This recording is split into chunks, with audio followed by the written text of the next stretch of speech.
Welcome to Naresh academy. Union public service commission మరియు Andhra Pradesh public service commission group 1 and group 2 సంబంధించి September 7, 2023 తేదీ సంబంధించి the Hindu, Eenadu, Sakshi newspaper వచ్చిన important articles సమగ్ర విశ్లేషణ తెలుగులో ఈ వీడియోలో చూద్దాం. క్వశ్చన్ నెంబర్ 1, G20 చరిత్ర గురించి వివరాలు తెలపండి.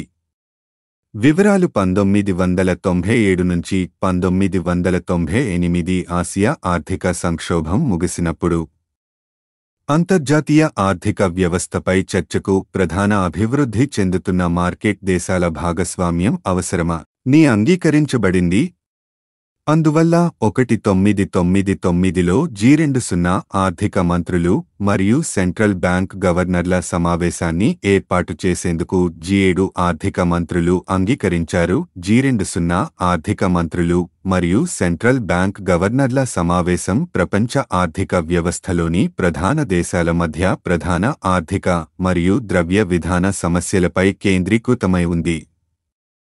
అన్ని దేశాల ప్రయోజనాల కోసం స్థిరమైన మరియు స్థిరమైన ప్రపంచ ఆర్థిక వృద్ధిని సాధించే దిశగా సహకారాన్ని ప్రోత్సహించడం వారి లక్ష్యం. వారు ప్రధాన అభివృద్ధి చెందిన మరియు అభివృద్ధి చెందుతున్న మార్కెట్ దేశాల నుండి నాయకులకు ఫోరంగా రాష్ట్ర స్థాయి అధిపతిగా అప్గ్రేడ్ అయ్యారు. సెప్టెంబర్ 2009లో 3వ శిఖరాగ్ర సమావేశం పిట్స్బర్గ్లో జరిగింది. అక్కడ నాయకులు ని అంతర్జాతీయ ఆర్థిక సహకారానికి ప్రధాన వేదికగా నియమించారు. శిఖరాగ్ర సమావేశాలు 2010 వరకు సెమియాన్యువల్గా మరియు 2011 నుండి ఏటా జరిగాయి. G20 అంటే 20 సభ్యుల బృందం. ప్రపంచ అతిపెద్ద ఆర్థిక వ్యవస్థలున్న దేశాలు America, China, Bharat, Argentina, Australia, Brazil, Canada, France, Germany, Indonesia, Italy, దక్షిణ Korea, Japan, Mexico, Russia, Saudi Arabia, దక్షిణాఫ్రికా, తుర్కియే, యూకేలతో పాటు ఐరోపా యూనియన్కు ఇందులో సభ్యత్వం ఉంది. స్థూలంగా చూస్తే G20 అనేది ప్రపంచ ఆర్థిక వ్యవస్థను శాసించే, నడిపించే 3 కూటములు కలిసి ఏర్పడ్డ ఓ పెద్ద కూటమి. అభివృద్ధి చెందిన G7 America, Germany, France, UK, Italy, Japan, Canada. అభివృద్ధి చెందుతున్న BRICS Brazil, Russia, Bharat, China, దక్షిణాఫ్రికా లతో పాటు 27 సభ్యదేశాలున్న ఐరోపా యూనియన్ ఇందులో ఇమిడి ఉన్నాయి. G20 మెంబర్స్ కోడ్ గురుజీ సీటా ఎబిఎస్ఏసిఎఫ్సిఐ మీ జోబ్ క్తి హై. Question number 2, G20 India presidency theme ఏమిటి? భారతదేశం యొక్క G20 లోగో భూమిని కమలంతో కలిపి భారతదేశ జాతీయ పుష్పం మరియు థీమ్ వసుధైవ కుటుంబం లేదా ఒక భూమి ఒక కుటుంబం ఒక భవిష్యత్తు. లోగో భారతదేశ జాతీయ జెండా యొక్క శక్తివంతమైన రంగుల నుండి ప్రేరణ పొందింది. కుంకుమ, తెలుపు మరియు ఆకుపచ్చ మరియు నీలం. భూమి జీవితం పట్ల భారతదేశం యొక్క అనుకూల గ్రహ విధానాన్ని ప్రతిబింబిస్తుంది. ప్రకృతితో సంపూర్ణ సామరస్యంతో ఉంటుంది. థీమ్ లైఫ్ స్టైల్ ఫర్ ఎన్విరాన్మెంట్ను కూడా స్పాట్లైట్ చేస్తుంది. దాని అనుబంధిత పర్యావరణపరంగా స్థిరమైన మరియు బాధ్యతాయుతమైన ఎంపికలతో వ్యక్తిగత జీవనశైలి మరియు జాతీయ అభివృద్ధి స్థాయిలో ప్రపంచవ్యాప్తంగా పరివర్తనాత్మక చర్యలకు దారితీస్తుంది. ఫలితంగా పరిశుభ్రమైన పచ్చదనం మరియు నీలిరంగు భవిష్యత్తు. భారతదేశం కోసం G20 ప్రెసిడెన్సీ అమృత్ కాల్ యొక్క ప్రారంభాన్ని సూచిస్తుంది. 25 మెనస్ సంవత్సరాల కాలం 15 ఆగస్టు 2022 నుండి దాని స్వాతంత్ర్యం యొక్క 75వ వార్షికోత్సవం నుండి ప్రారంభమవుతుంది. ఇది దాని స్వాతంత్ర్యం యొక్క శతాబ్ది వరకు భవిష్యత్తు సంపన్నమైన అందరినీ కలుపుకొని పోయేలా చేస్తుంది. క్వశ్చన్ నెంబర్ 3, G20 వేదిక ఎదుట కొలువుదీరిన నటరాజ విగ్రహం ప్రత్యేకం ఏమిటి? G20 శిఖరాగ్ర సదస్సు వేదిక ఎదుట దేశ సంప్రదాయానికి ప్రతీకగా నిలిచే 28 అడుగుల ఎత్తైన నటరాజ విగ్రహాన్ని ఏర్పాటు చేశారు. ఈ విగ్రహ విశిష్టతను కొనియాడుతూ ప్రధాని మోదీ ట్వీట్ చేశారు.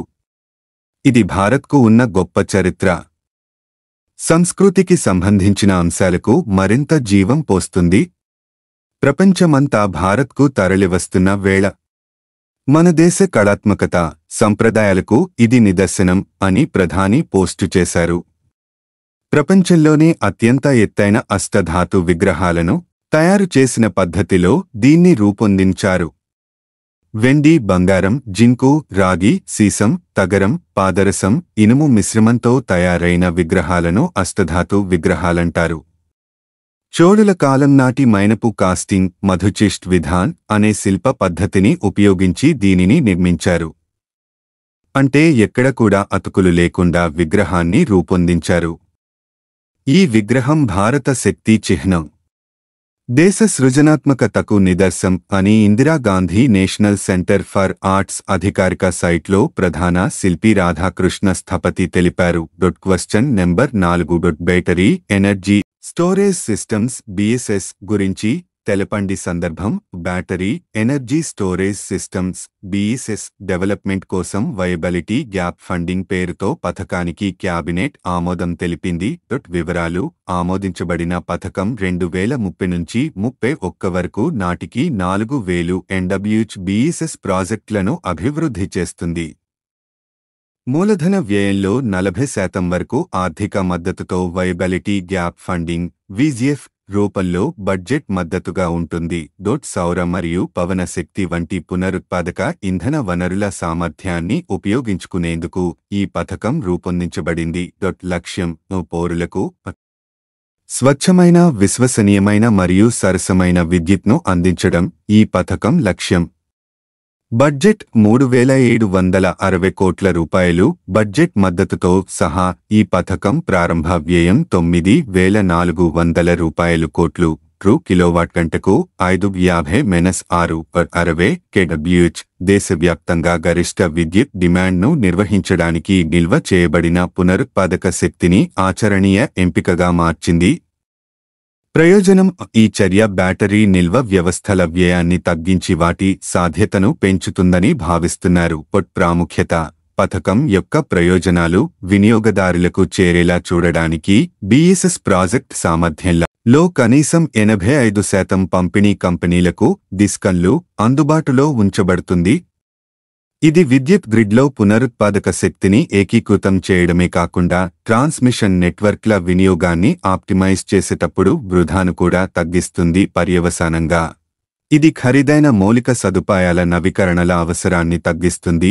BSS పథకం క్లీన్ మరియు గ్రీన్ ఎనర్జీ సొల్యూషన్స్ను ప్రోత్సహించే దృక్పథాన్ని సాధించే దిశగా ఒక ముఖ్యమైన అడుగు. Question number 5. భారత వైమానిక దళం మరియు డ్రోన్ ఫెడరేషన్ ఆఫ్ ఇండియా కలిసి భారత్ డ్రోన్ శక్తి 2023ని ఎక్కడ నిర్వహిస్తాయి? జవాబు: ఈవెంట్ సెప్టెంబర్ 25 మరియు 26 తేదీలలో షెడ్యూల్ చేయబడింది మరియు ఘజియాబాద్లోని హిందాన్లోని IAF బేస్లో జరుగుతుంది.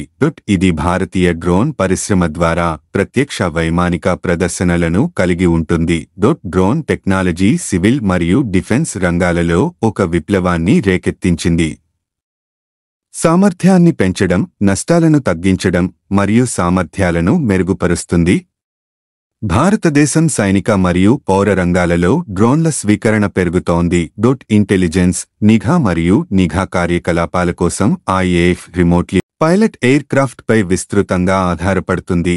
భారత్ డ్రోన్ శక్తి 2023 భారతీయ డ్రోన్ పరిశ్రమ యొక్క పూర్తి సామర్థ్యాన్ని ప్రదర్శిస్తుంది.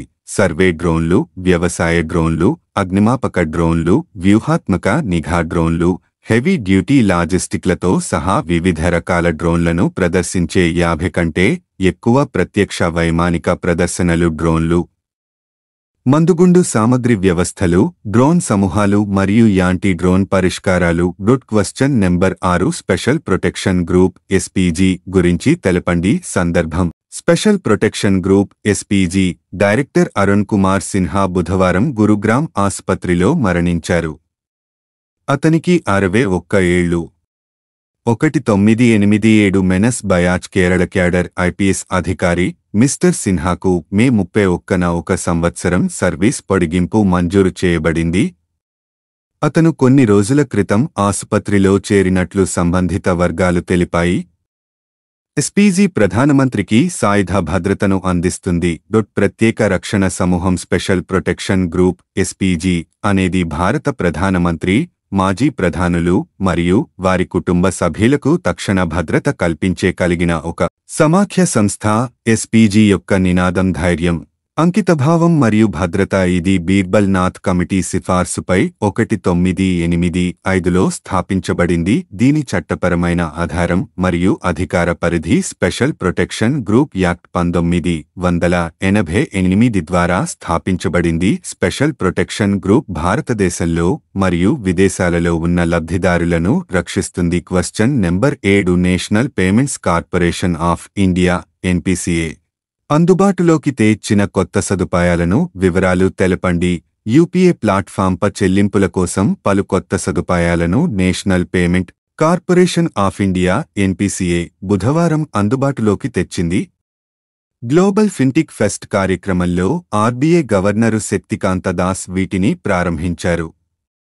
ఈ కొత్త చెల్లింపు సదుపాయాల్లో హల్లో యూపీఏ ఒకటి.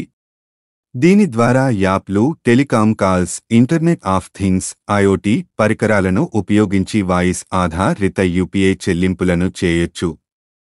ప్రస్తుతం హిందీ, ఇంగ్లీషు భాషల్లోనే ఈ తరహా చెల్లింపులు చేసేందుకు వీలుంది. త్వరలోనే మిగతా ప్రాంతీయ భాషల్లోనూ అందుబాటులోకి తేనున్నారు.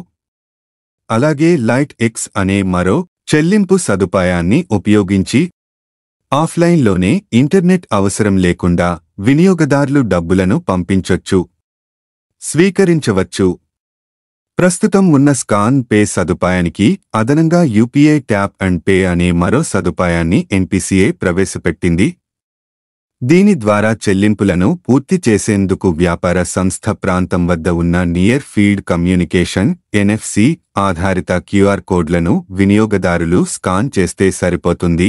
మీకు ఈ వీడియో నచ్చితే ప్లీజ్ లైక్, షేర్, కామెంట్ చేయండి. అలాగే @Naresh academy 5509 YouTube channel subscribe చేసుకోండి. Thank you one and all.